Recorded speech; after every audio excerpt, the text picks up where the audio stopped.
It's not October yet, but things are already getting spooky in football. That's right. Football has been cursing quarterbacks more than sailors do on a ship.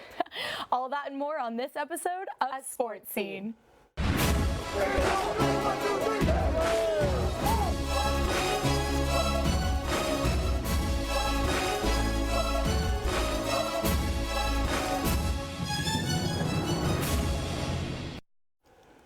It's been a busy week for USC athletics. Good afternoon. I'm Tyler Meyerly. And I'm Cambry Guest. And busy is an understatement for USC's football team. The big storyline this week comes from the recruiting side of football. The Trojans are adding more talent to their quarterback block. Monday, Jake Garcia announced he is committing to USC. That's right. On Sunday, USC commit Bryce Young announced on Twitter that he was decommitting from USC and would be taking his talents to Alabama next season. Bryce Young is a 2020 recruit from Mater Dei High School. He would have been playing against former teammates Brew McCoy, Amon-Ra, and behind former teammate JT Daniels. Just a day after Young's announcement, the Trojans landed a class of 2021 five-star quarterback recruit. Jake Garcia from Narbonne High School announced Monday that he is committing to USC in this tweet. And yeah, that's all he gave us to work with, a man of few words. Bryce Young stated his thank yous to USC coaches and staff, and quote, "I will always have a love for the University of Southern California and wish them nothing but the best." Now, Tyler, I know a lot of people were speculating that Bryce Young was going to move over to Alabama. What do you think might have been the motivation behind him finally making that switch? That's right, Cambry. I think the timing of his decommitment says a lot. His announcement came a day after USC played their third quarterback and upset then number 10 Utah. If I'm Bryce Young, I'm seeing that USC has a strong quarterback in a healthy Kedon Slovis. He would be waiting 2 years before getting his chance to shine. Jake Garcia will have a little more time to both develop as a player and shine at USC. Taylor, I must say, I completely agree. I mean, Fink is a redshirt junior after all. JT still has so much left in the tank once he heals up, and Slovis is just getting started for the Trojans, so I completely understand his decision. All the kid wants to do is try to see the field. It will be interesting, though, to see how he plays out in the SEC. Yes, it will. And now looking ahead into week 5, the Trojans will face number 17 Washington. Both teams will enter the matchup on the heels of big wins.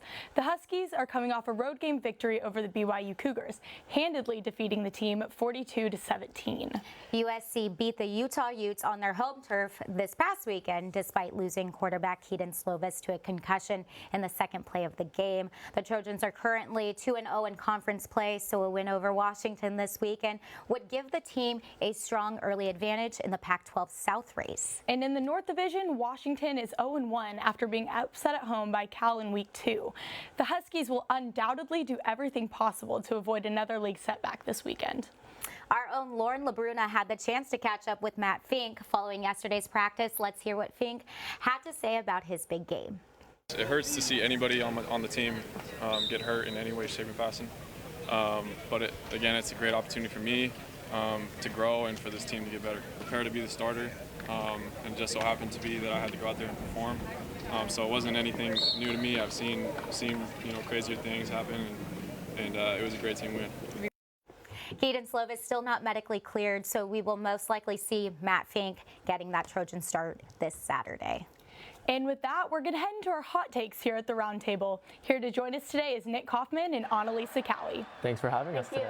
No, I'm so glad you guys could come join us. So I think first up is, what do you think has carried this team through week 4? Is it offense, defense? Where do we see the Trojans have their strong suit? I think through week 4, I think the offense is carrying us mainly the wide receivers. I think that Michael Pittman had an outstanding game with 232 yards, a touchdown, and 10 receptions. So I think the offense will be carrying us through Washington. I think the exact opposite. The defense has been the strength of this team. While they may not be getting stops regularly, they've been coming up with clutch plays at clutch times. Week 1, Fresno State, they were driving at the end of the game. Interception. Last week against Utah, pinned them back on the 2-yard line. Safety. And the defense blocked the field goal against Utah last week as well. This defense makes big-time plays in big-time moments, and defense wins championships. And I'm picking back off of what Nick said. I mean, when you have a true freshman like Drake Jackson on that team, the defense is ultimately carrying this team. I would like to see them a little bit more disciplined, obviously with new calls protecting those quarterbacks. Officials are going to make more egregious calls, but ultimately defense has been holding those other offenses. Now, I agree with both of you. There's no denying that defense has been strong. We've seen Talanoa basically been an unstoppable force for USC, but we have not been able to handle mobile quarterbacks or any outside runs. I don't think that there's any doubt that the offense has been what's But got that this team defense through. just held Tyler to only 60 rushing yards when before he was running all The over. rushing yards have been rough, but we are running an air raid offense, and we have been 50-50 over the top. And I think as long as we see that our wide receivers and our running backs are capable of doing those things, then that'll be the big question is this air raid offense going to work moving forward? Do we need to be running the ball more? What do y'all think about that? The air raid offense, obviously it works, we've seen it, but I would like to see USC run the ball more because, surprisingly enough, Stephen Carr through 4 games only has 98 rushing yards. He hasn't even cracked 100 yet. We need to get the ball into our best player's hands. He's one of the most dynamic players, not only at USC, but in the country. We need to be getting the ball in his hands out of the backfield so that we can open up play-action passes and those deep passes that USC likes. Nick, I agree with you completely. There's no reason why he should be sitting under 100, especially moving forward. This air raid offense will not continue to work, especially in this upcoming week against Washington. There's no doubt we've got to get this ball running more. Yeah, I think going into Washington, I think they expect us to just mainly base our air raid offense. I think that we need to run the ball more and get our running backs more involved. Ultimately, that USC offense needs to utilize what they have in a running core, especially on those 3rd and 4th down conversions. They're strong, skilled players in the wideouts, but utilize what you have in the running game. Absolutely. That brings us, I guess, to our last question for this roundtable is, who's it going to be? Washington, USC? I mean, I don't really want to go against the Trojans, but I feel like Washington is going to win this by either 1 or 2 touchdowns. I have to go against the Trojans too. Washington is going to win. Their one loss this season came against a very disciplined and stingy defensive Cal team. That's something that you don't really associate with USC. A lot of penalties, and while our defense is clutch in the right moments, they're not consistently clutch like the Cal defense. I'm picking USC. We've seen what this team can do when they're rolling on some momentum. I don't think it's going to be a big scoring difference game. That offense cannot put up a lot of point differential. It's going to be ultimately up to that defense to keep that game. Absolutely. I'm with Tyler. I'm going to stay loyal as a Trojan. I believe we're finally going to turn this streak of road losses around, and we're going to be able to pull this one out. But thank you all so much for being here. Unfortunately, that's all the time we have, so I'm glad we could come and discuss. It'll be an interesting game to watch on Saturday. That is it for football. Earlier today, Brooke Botkin stopped by the studio, and we had the chance to chat. Take a look. I am joined with USC Women's Volleyball, Brooke Botkin. Brooke, thank you so much for taking the time out of your day, especially on a game day, to sit and chat. So Thanks for having me. Yes, of course. So you guys just wrapped up last week your non-conference play. You wrapped it up with a sweep, your 3rd one of the season. Talk us through the mindset of where your team is at right now. Our team is so excited for conference. This is probably our favorite part of the season is going through conference because we love playing these teams. We love traveling and competing on the road. So we're really excited. We're locked in. We're glad preseason is over so we can get there and the road to the Natty. So. And you said it. You guys see these Pac-12 teams over and over. You face UCLA tonight at UCLA. You guys have had pretty good luck playing against this team in previous years. Not too bad you guys usually come away with the win. But it is a crosstown rivalry. Coach mentioned sometimes that comes with the distractions. How is the confidence level looking through the team heading into tonight? Obviously, the UCLA game is a game that we all look forward to, and especially playing at their home is always fun because they bring out so many fans, as do we, but playing at someone's house, you want to beat them, you know what I'm saying? So it's such a great game for us. We're all super pumped up. I know our coaching staff is, especially the players. They get us pumped up for this game, so we're really excited and we're really confident going in. What's the biggest thing that you think you can contribute, Brooke, to this team so that you guys could end with a winning season? I think I can contribute point scoring and passing. Those are my 2 strongest, probably passing and being a good passer for this team and getting that ball up to our setter so we can run that fast offense we want to run. And I want to bring up, you can see on this photo that we chose to use, it seems like every time you hit, you got your tongue out. Is that an every time thing? That is an every single time I hit, I pass, I set, I'm doing homework. Every single time I'm focusing, my tongue is out. You get cotton mouth ever? Honestly, I'm surprised I don't, but. And you're not scared you're going to bite your tongue off while you're playing? My mom has said that to me so many times, but it hasn't happened yet, so. And it's a very much mom thing to say. Right, yeah. Being worried, I'm sure she's watching you out there. Anything that you want to say to to the fans of USC, to the fans of Pac-12 volleyball, you know, you guys are heading into conference play. What is the biggest takeaway that you guys? Oh God, I want to tell the fans to get ready and enjoy the ride because it's going to be a crazy one, and we're going to blow your minds off. So. And I am sure they're ready. Yeah. Well, Brooke, I think that's everything that we have for you. Big game tonight at UCLA. Make sure that if you guys don't have anything to do this evening, go watch USC women's volleyball. We'll go ahead and take on UCLA again. It was great having Brooke in here in studio. Now over to Daniel with water polo. USC's men's water polo is hoping to continue their great start to this season this weekend at the SoCal Invitational. The Trojans are coming off a 13-6 victory to Long Beach State. The big story of last Thursday's game comes from driver Jacob Mercep, who scored a whopping 5 goals against the 49ers. The sophomore driver from Croatia was hailed as MPSF Player of the Week.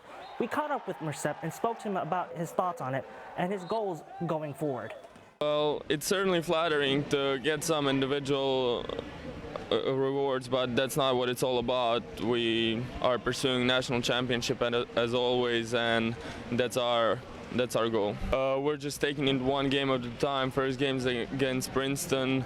They're a good opponent, and that's our now primary objective, to beat them and move forward. The 4-1 Trojans will face off against Princeton this upcoming Friday at Westchester to kick off the Invitational. The Trojans should be favored to win this one, as Princeton currently sits at a 5-5 record. However, the Trojans will have a huge challenge as they take on UCLA, who sit at 6-0. The date of the UCLA game has yet to be determined, but it will be either Saturday or Sunday in Los Angeles.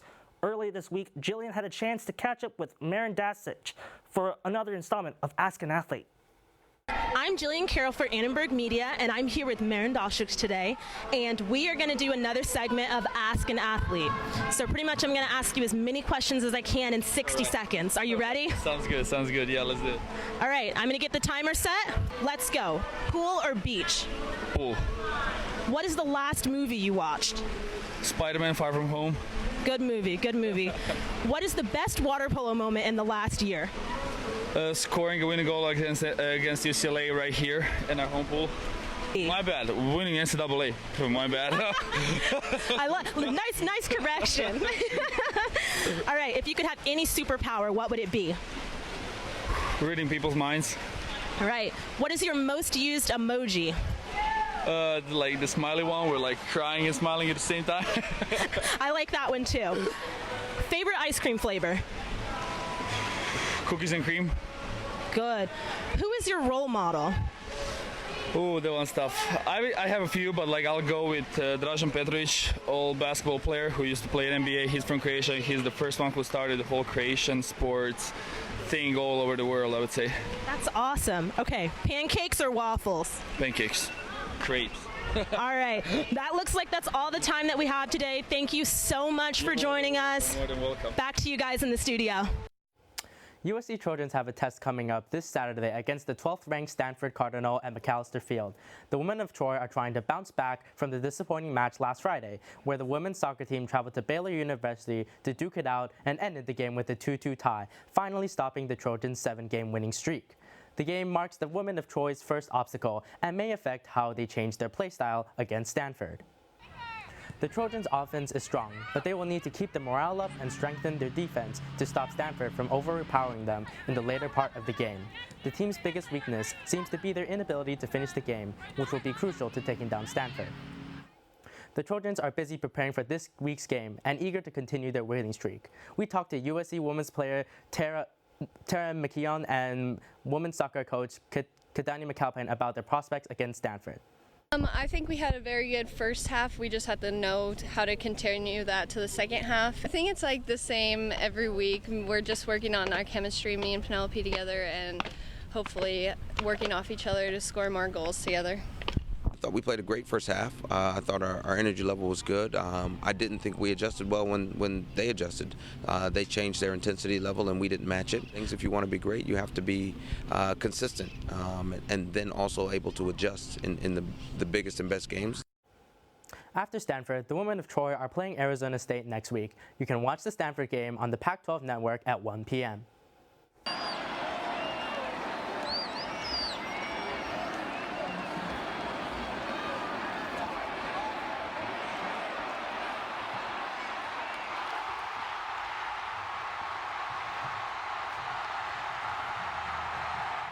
You saw it right there. Our play of the game was Matt Fink to Michael Pittman Jr. for that 77-yard career game touchdown pass. You guys, Michael Pittman outrunning that safety and corner, reaching up for the ball. Don't forget that hand-holding moment, coming away with the Trojan touchdown. And that was for Michael Pittman Jr., play of the game.